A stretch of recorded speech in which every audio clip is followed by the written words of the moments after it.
Oh, there you are, YouTube. Doodaloo doodaloo doodaloo doodaloo doo. Subscribe. So on December 23rd, we saw The Matrix Resurrections in IMAX.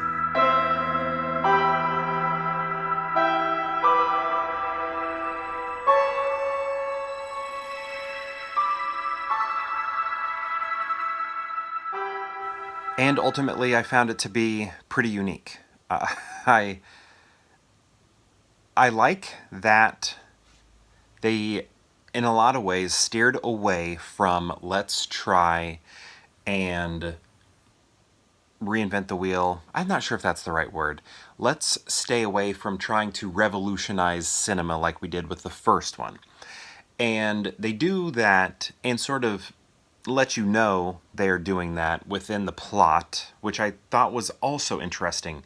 So this movie is very meta. A lot of times I don't like that for just generic like fan winking to the fans like hey, do you catch that reference? I don't like that a lot. Like in The Last Jedi. Is that what that movie's called? The Last Jedi. When Luke starts milking that animal and blue milk comes out. Like, I think that is dumb. I don't like that sort of meta humor wink at the audience sort of thing very often. Sometimes I do. I didn't like it there. And I feel like I usually don't like it. But this time it was done in a unique way. It like served the plot, which I thought was interesting. Almost like Last Action Hero is meta, where they are entering the movies. That's sort of what's happening here in a way. It's just, and I'm going to talk like you've seen this, so there will probably be some spoilers in here, but it's like Keanu's character, Neo, is back in the Matrix, like a new Matrix, and while he's in it, he is a video game creator, and basically his video game that he created is the first three Matrix movies, right?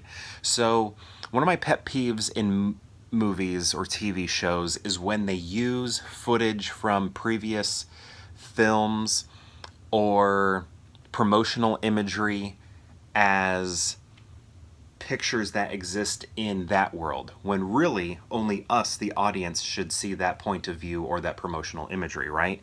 But in here they made it work because he is a game creator, and whenever we see imagery from the previous films, it's identified as the video game he created.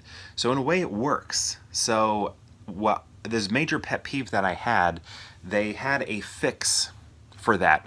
That sort of thing doesn't bother me when it's done in a flashback. I don't care. But when it is shown as imagery within that world, I don't like it. But because they identified that imagery as video game that Neo created, I'm fine with it. I feel like it worked. Like they resolved something that I do not like in movies. So whenever we were seeing clips from those first three films, I was okay with it, and I thought that was kind of cool. So they took something that I generally have a dislike for and found a way to make it work, and I thought that was great.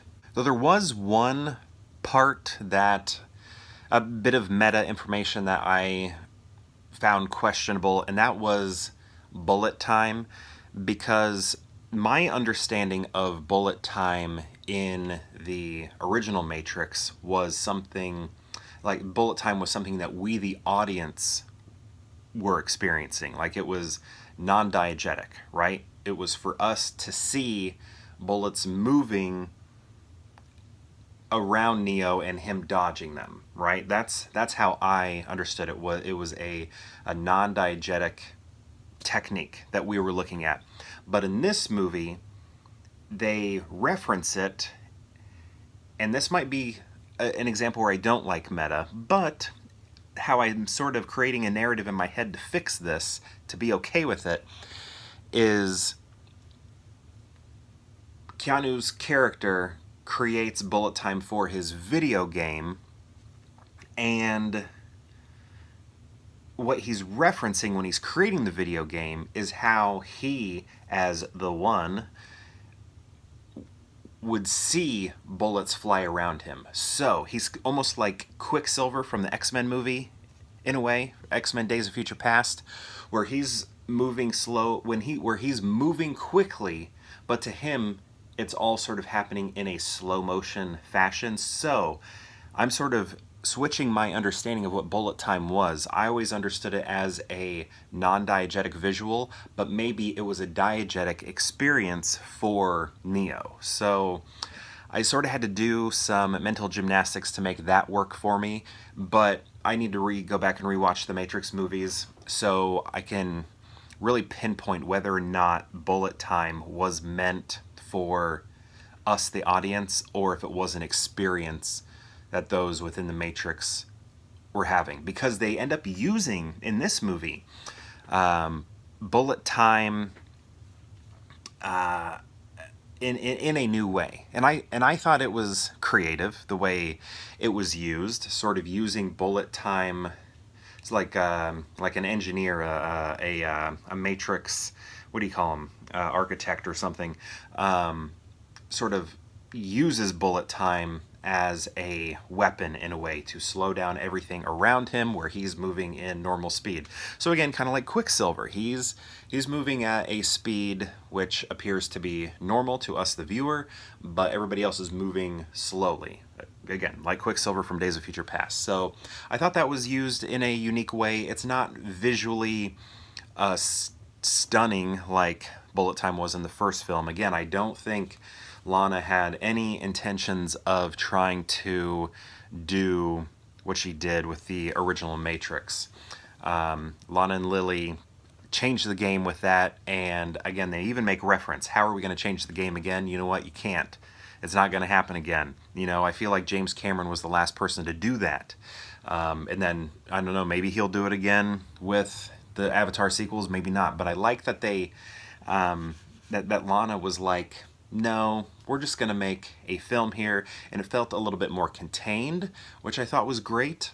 It wasn't over the top where Matrix 2 and 3 did sort of feel that way. But here with Resurrections, to me, it felt more contained, and I like when franchises do that, create a smaller, contained film. Not to say that it doesn't have scope, I think it does have some scope, but it also has like a feel of studio-made qualities, not in a negative way, but like sets that you can tell are sets. Like there were some street scenes that very much look like sets, and to me that looks like anime that I've seen or manga that I've looked at, which again, I'm no aficionado on that. I don't know very much about that, but just my very limited knowledge, that's what it sort of reminded me of, and I really liked that. But yeah, that the smaller quality to this movie to me was good. I thought it moved pretty well. The pacing, it really only came to a screeching halt when they went to Zion and met up with Niobe, Jada Pinkett Smith. Like it like really put the brakes on everything, and I was kind of sitting here watching it thinking, I think I might be bored. Is this what bored feels like? Because I've always said I don't really get bored, but I was like, this part might be boring to me.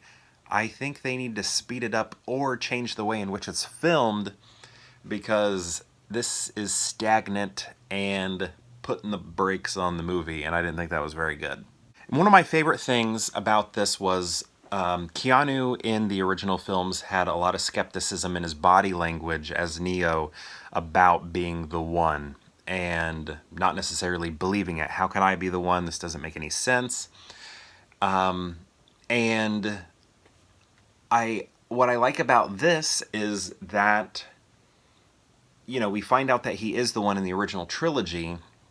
And I guess we've known that in the original trilogy since the end of the first one, but that skepticism, I think, pays off here when we learn, spoilers, again, I'm going to mention that one more time, that it wasn't that he was the one, it was that he and Trinity were the one.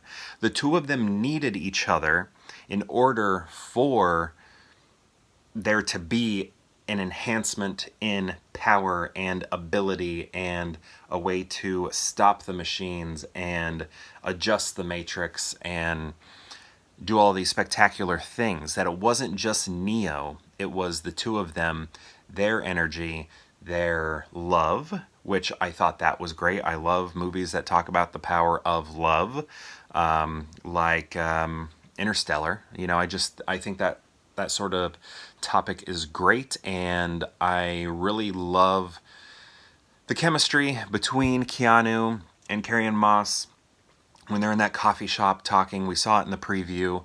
It just felt great. Like, I don't know.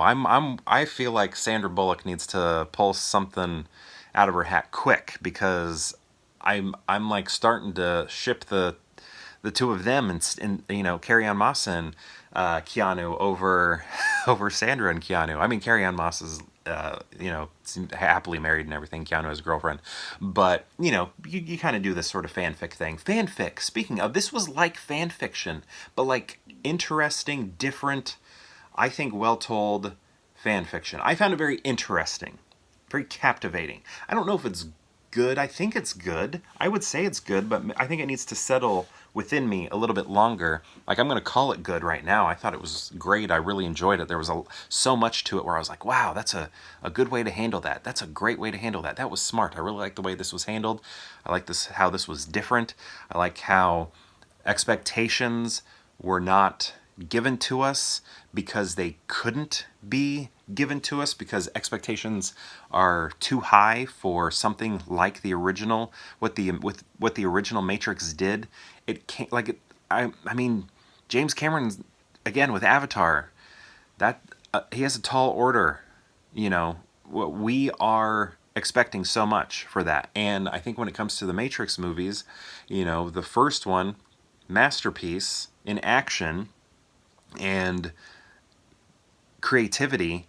This one, I think when it came to special effects, they were like, we can't do it. So let's create something bizarre. And I think this was a bizarre movie. And I like that. I like that this blockbuster was strange, bizarre, different, and not what people were wanting or expecting. I think that's cool. So I don't know. I found it very captivating, thought-provoking, and I know interesting is a boring word, but I found it interesting. So I'm curious what your thoughts are. You know, more than just like, I thought it sucked or I thought it was good. I'm curious what you thought about the shift, the changes, the way meta was used.